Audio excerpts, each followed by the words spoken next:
మహా Avatar Narasimha movie review. బేసిక్గా మన సైడ్ యానిమేషన్ మూవీస్ పెద్దగా ఆడవు, పెద్దగా ఎవ్వరు కూడా తీయరు.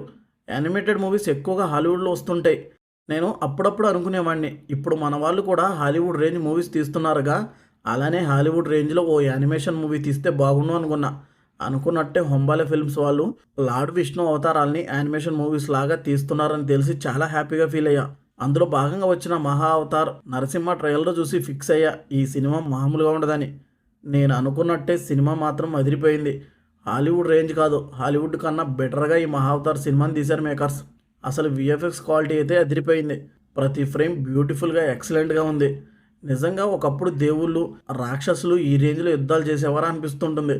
అంతేకాదు యానిమేషన్లో కూడా అద్భుతమైన ఎమోషన్స్ని కూడా క్రియేట్ చేసి మనల్ని సినిమాకి కట్టిపడేశారు మేకర్స్. సెకండ్ హాఫ్ మాత్రం చాలా బాగా వర్కౌట్ అయింది. ప్రహ్లాదుని చంపడానికి చేసే ప్రయత్నాలు, విష్ణు వచ్చి సేవ్ చేసేవి, ఇవన్నీ ఎక్సలెంట్గా అనిపించాయి. సెకండ్ హాఫ్లో గూస్ బంప్స్ వచ్చే సీన్స్ అయితే చాలా ఉన్నాయి. అసలు సినిమాకి బిగ్గెస్ట్ ప్లస్ వచ్చేసి క్లైమాక్సే.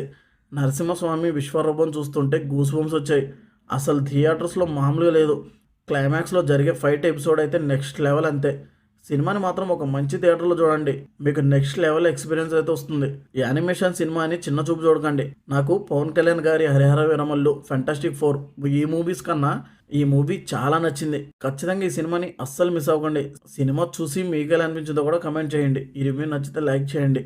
మళ్ళీ నెక్స్ట్ వీడియోతో కలుద్దాం. Thank you for watching.